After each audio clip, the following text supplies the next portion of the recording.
नमस्कार। श्रीदेव क्लासेस में आपका स्वागत है। आज हम आपके लिए बाल विकास से संबंधित 25 महत्वपूर्ण प्रश्न लेकर आए हैं। देखते हैं हम बाल विकास से संबंधित महत्वपूर्ण प्रश्न। प्रथम बाल गृह स्थापना, जो प्रथम बाल गृह की स्थापना हुई थी वो 1887 में न्यूयॉर्क अमेरिका में किस लिए की गई थी? बाल अपराधियों को सुधारने के लिए की गई थी। नेक्स्ट प्रश्न है क्रमबद्ध चरित्र लेखन। प्रश्न है क्रमबद्ध चरित्र लेखन विधि के जनक कौन है? उसके जनक प्रेयर हैं। क्रमबद्ध चरित्र लेखन विधि के जनक प्रेयर हैं। नेक्स्ट प्रश्न है लंबात्मक विधि के जनक कौन है? तो लंबात्मक विधि के जनक कार्ल सी गैरिसन है। कौन है? कार्ल सी गैरिसन। नेक्स्ट प्रश्न देखते हैं कि गेसेल ने 1928 में infancy and the human growth तथा 1928 में क्या लिखा है?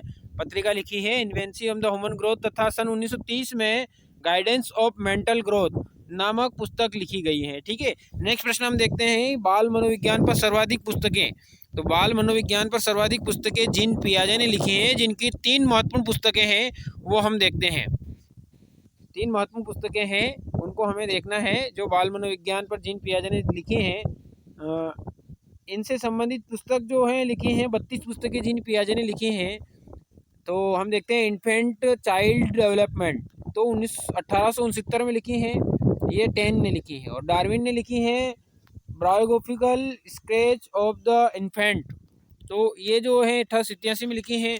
और अपने नवजात पुत्र की सहज क्रियाओं का विकास तथा अनुभव का अध्ययन कर, तो ये किसने किया है? देखिए आपको बताते हैं कि प्रेयर ने माइंड ऑफ द चाइल्ड ये पुस्तक लिखी है जिसमें अपने नवजात पुत्र पर सहज क्रियाओं का अनुभव किया है। किसने किया है? माइंड ऑफ द चाइल्ड पुस्तक में किया है। सन 1881 में प्रेयर द्वारा किया गया, अपने स्वयं के पुत्र पर उसने किया है। नेक्स्ट प्रश्न हम देखते हैं बाल अध्ययन आंदोलन की शुरुआत कहाँ हुई? तो बाल अध्ययन आंदोलन की शुरुआत अमेरिका में हुई है।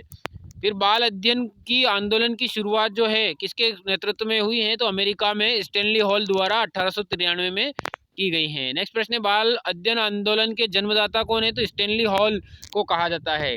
स्टैनली हॉल ने जो तूफान की अवस्था, क्रांति की अवस्था ये कही है ना। फिर नेक्स्ट प्रश्न है कि जिन्होंने बाल अध्ययन समिति तथा बाल कल्याण संगठन जैसी संस्थाओं की स्थापना की थी।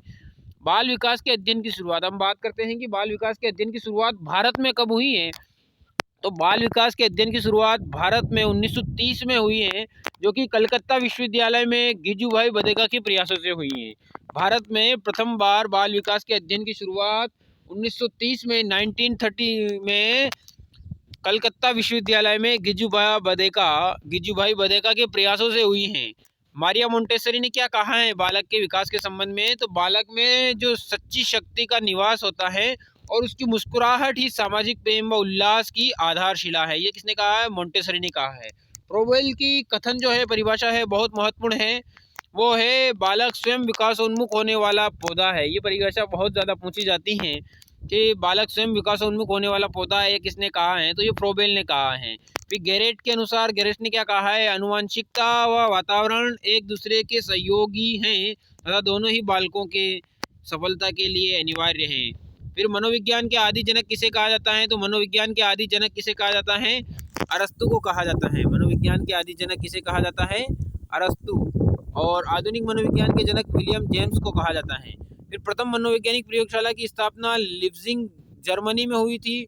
अमेरिकन मनोवैज्ञानिक संघ की स्थापना स्टैनली हॉल ने की थी। संरचनावाद का जो समय है वो 1892 है और प्रकार्यवाद का समय है 1895 और व्यवहारवाद की स्थापना जो हुई थी 1913 में हुई थी। अब भारत में की प्रथम मनोवैज्ञानिक प्रयोगशाला कहाँ स्थापित हुई थी? तो हम देखते हैं भारत की प्रथम मनोवैज्ञानिक प्रयोगशाला कलकत्ता में 1916 में, कलकत्ता 1916 में विश्वविद्यालय में, कौन से विश्वविद्यालय में? कलकत्ता विश्वविद्यालय में हुई थी। और इसका जो है डॉक्टर एन सेनगुप्त के नेतृत्व में स्थापित की गई थी। एन सेनगुप्त नेतृत्व में स्थापित की गई थी। ये एक शिक्षित भारतीय मनोवैज्ञानिक और दार्शनिक और प्रोफेसर थे जिनके द्वारा भारत में प्रथम मनोवैज्ञानिक प्रयोगशाला की स्थापना कलकत्ता में की गई। अब है कि प्रश्न रोगी केंद्रित चिकित्सा का प्रतिपादन। तो रोगी केंद्रित चिकित्सा का प्रतिपादन कार्ल रोजर्स द्वारा 1951 में किया गया था। सामाजिक मनोविज्ञान की जो पुस्तक होती है, प्रथम पुस्तक किसने लिखी? तो NN सेनगुप्त महोदय ने, जिनका नाम नरेंद्र नाथ सेनगुप्त था, उन्होंने राधा कमल मुखर्जी द्वारा सन 1928 में लिखी। दोनों ने मिलकर लिखी है, राधा कमल मुखर्जी और NN सेनगुप्त 1928 में। पर्सनैलिटी नामक एक पुस्तक जो है वो मैस्लो द्वारा रचित है, जो कि 1954 में लिखी गई है।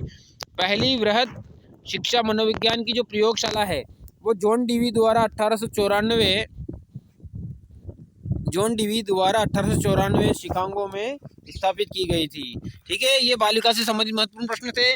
मात्र 5 मिनट में आपने ऐसे प्रश्न देखे हैं जो कि विभिन्न परीक्षाओं में, पिछली परीक्षाओं में पूछे जा चुके हैं, और आपकी परीक्षा, आगामी आने वाली परीक्षाओं से संबंधित प्रश्न पूछे जाने की पूरी संभावना है, जो हमें अल्प समय में ऐसे प्रश्नों को देखा है। ठीक है, जय हिंद, जय भारत। मिलते हैं नेक्स्ट वीडियो में।